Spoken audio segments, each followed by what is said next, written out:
seingat kami ada 10 orang ya dok ya yang selalu mengontrol dan mengawasi perkembangan kesehatannya David. Silakan dokter.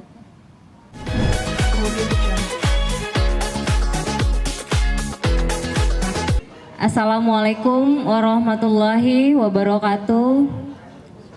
Salam sejahtera, salam sehat untuk kita semua. Teman-teman semua, seperti yang tadi kita saksikan, alhamdulillah di hari yang ke-53 ya dok ya, David berada di Rumah Sakit Mayapada, kondisinya sudah jauh lebih baik dan berdasarkan rujukan dari dokter, hari ini David sudah bisa meninggalkan Rumah Sakit Mayapada. Nanti dokter akan menjelaskan bagaimana sebenarnya kondisi kesehatan David, perkembangan apa saja yang sudah berhasil dilakukan oleh tim Rumah Sakit Mayapada, dan kemudian nanti ada sambutan dari keluarga David Ozora. Kepada Paman Rustam Hatala kami persilahkan. Baik, terima kasih. Yang pertama-tama kami dari pihak keluarga tentu terus berterima kasih dan mengucapkan syukur kepada pihak rumah sakit, tim dokter yang alhamdulillah sampai dengan hari ini David dirujuk untuk sudah bisa perawatan di rumah.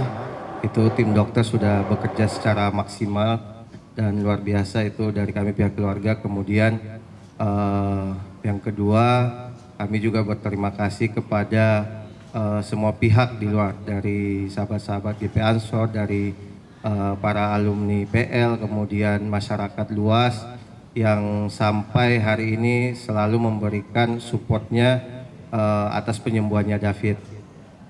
Kemudian saya juga mewakili keluarga minta maaf karena memang ayah David sendiri memang karena masih terus menemani David, jadi diwakili oleh saya. Itu aja. Ya, terima kasih. Selanjutnya dari Dokter Tatang yang akan menjelaskan kondisi David. Seingat kami ada 10 orang ya dok ya yang selalu mengontrol dan mengawasi perkembangan kesehatannya David. Silakan dokter.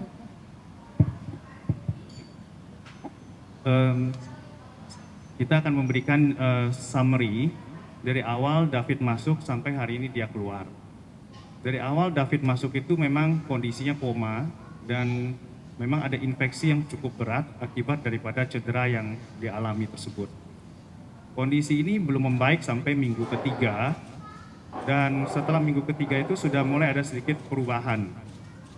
Dan kita memang memberikan multimodal treatment, dan kita juga memberikan multi aspek treatment, dan kerjasama tim yang baik di rumah sakit ini memberikan manfaat yang cukup besar buat si David. Ini kurang lebih perubahan itu mulai tampak itu minggu keempat. Pertama sekali itu motoriknya mulai membaik, yang kedua itu disertai dengan kesadarannya yang mulai membaik. Jadi mulai bisa berespon terhadap lingkungan dan juga mulai bisa mengikuti komen. Akan tetapi walaupun kita sudah pulangkan hari ini masih membutuhkan treatment yang cukup panjang. Karena dari sisi kognisi atau pikirannya itu masih membutuhkan latihan dan masih membutuhkan untuk pemulihan. Dan motoriknya pun, motorik halusnya masih belum sepenuhnya membaik. Jadi ini memang masih membutuhkan treatment yang agak cukup panjang sehingga dia masih bisa pulih. Nah, jadi kita pulangkan hari ini itu karena dari segi motoriknya jauh lebih membaik, kognisinya juga membaik walaupun belum 100% mendekati normal, tetapi ini sudah jauh membaik dibanding kondisi awal itu koma. Nah, yang berikutnya itu dia sudah bisa melakukan aktivitas sehari-hari seperti makan, minum, seperti kayak sehari-hari seperti main handphone sudah mulai bisa. Tetapi dari sisi kognisi masih membutuhkan treatment yang masih cukup jangka waktu panjang sehingga dia bisa pulih seperti sebelum kena trauma kemarin. Kurang lebih summary begitu.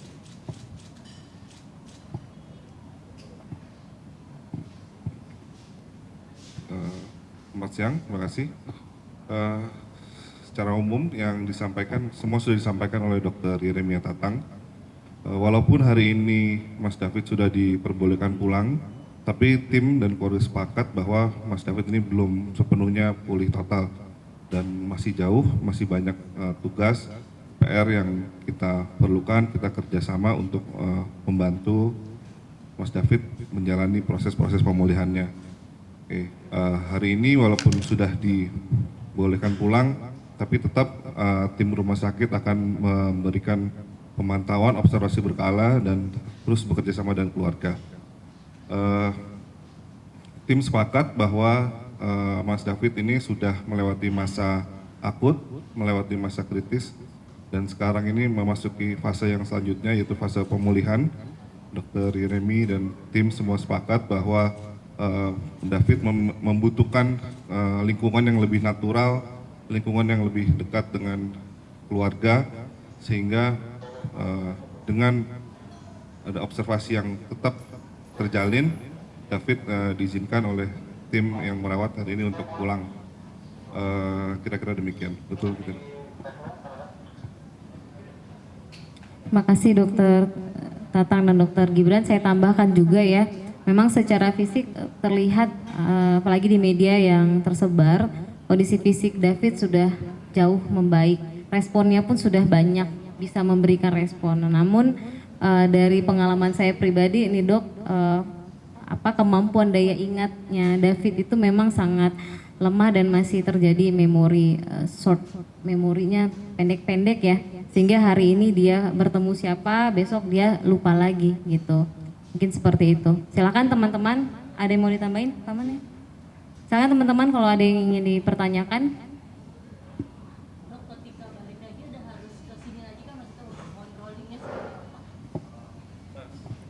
Dia masih akan menjalani proses fisioterapi berkala. Jadi kurang lebih itu kita sudah bikin program, dia harus fisioterapi berkala kurang lebih 3-5 kali seminggu. Dia akan menjalani fisioterapi fisik, latihan terapi fisik di sini 1 bulan ke depan. Dan juga kita akan memberikan dia latihan memori dan juga latihan kognisi dan juga cognitive behavioral therapy.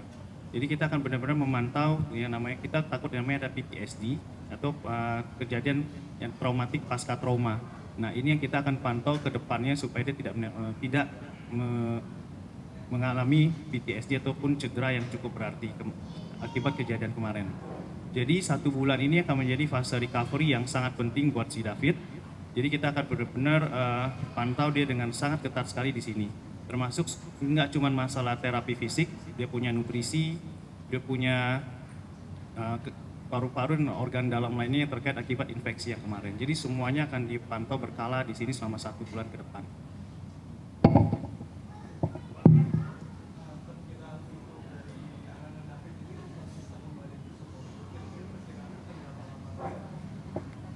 Ini pertanyaan yang cukup bagus, tapi susah dijawab.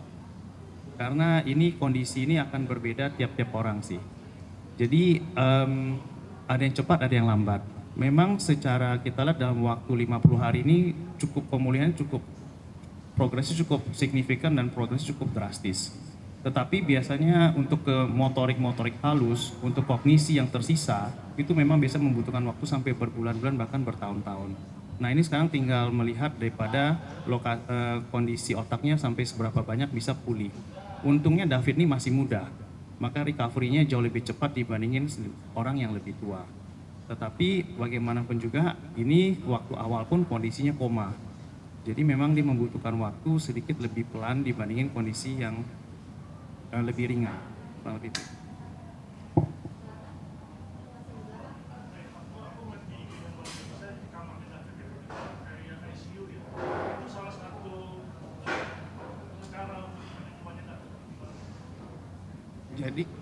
Jadi kenapa kita kunci David di HCU? Karena sewaktu pertama sekali itu kita memasang selang tracheostomi. Jadi ada lubang nafas yang kita bikin di daerah sini. Kalau dia terlalu banyak ketemu orang, maka resiko infeksinya akan menjadi lebih berat. Sedangkan waktu dia datang itu kondisinya sangat berat sekali, infeksinya cukup berat dan kuman di dalam darah sudah sangat berat sekali. Jadi kalau kita expose dia kepada tamu yang berkunjung, itu akan membuat infeksinya akan makin berat. Dan selama kita taruh dia di intensive room, di high care unit, itu kita pantau 24 jam. Jadi kondisi demam sekecil apapun, naik suhu 0,1 derajat pun itu lebih ketahuan. Dan proses latihan fisiknya dia itu sangat intensif di ruang high care dengan rasio perawat 1:1. Jadi dia itu bisa mendapatkan latihan fisik itu per 2 jam sekali. Makanya bisa dilihat tadi dia bisa jalan dengan kondisi yang cepat. Padahal dia datang koma dan otot kedua kaki susut. Nah itu dia kenapa kita kunci di high care. Kalau kita taruh di ruangan biasa pasti tamu akan banyak datang dan akibatnya risiko infeksinya akan makin lebih besar. Kurang lebih begitu.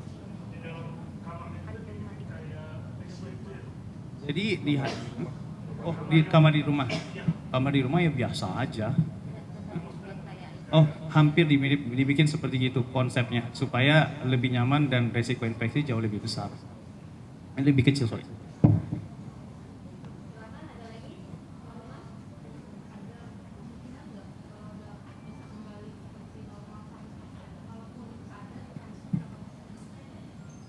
Yang seperti yang tadi pertanyaannya.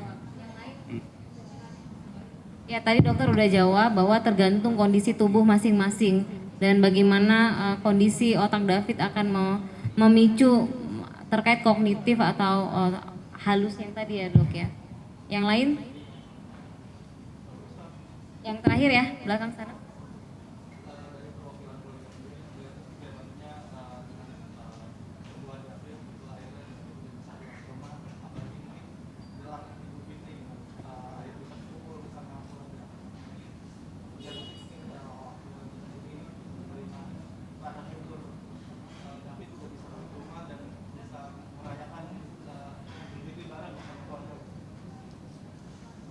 Ya, jadi memang ini juga harapan keluarga tentunya. Jadi dari awal sejak mulai dirawat di sini kan keluarga selalu intensif ya menemani Pak.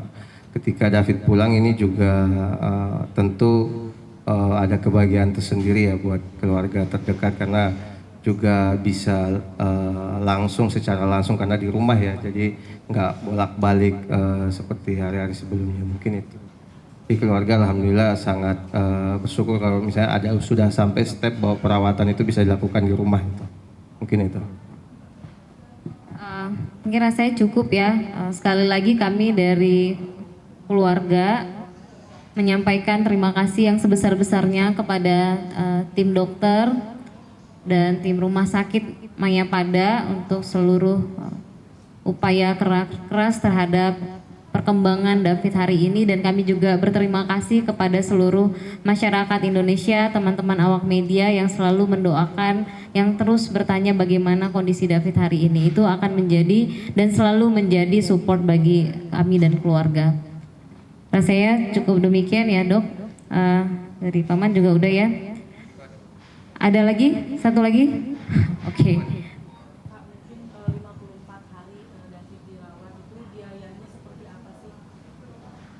Ya, seperti yang sudah kita sampaikan juga di beberapa media, biaya rumah sakit David tercover 80%-an mungkin dari asuransi karena ada beberapa juga yang tidak, seperti itu.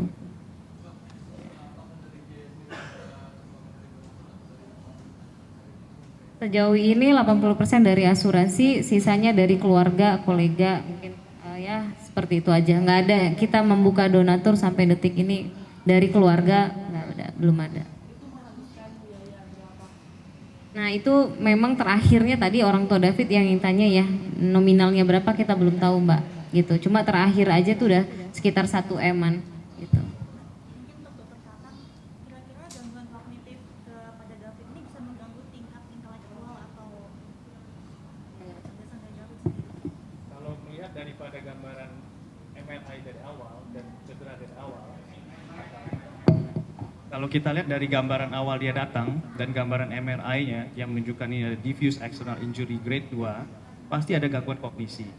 Tapi sampai sejauh mana kognisi ini akan membaik, kita memang masih butuh waktu berbulan-bulan ke depan untuk melihat progresnya. Yang pasti ada. Bagaimanapun juga ibaratnya luka, ada bekas luka, sama halnya dengan cedera kemarin pasti ada bekas cedera. Cuman bagaimana dia bisa meminimalisir itu nanti tergantung daripada proses rehab yang akan dia jalani beberapa bulan ke depan. Udah cukup ya, terima kasih sahabat semuanya. Assalamualaikum warahmatullahi wabarakatuh.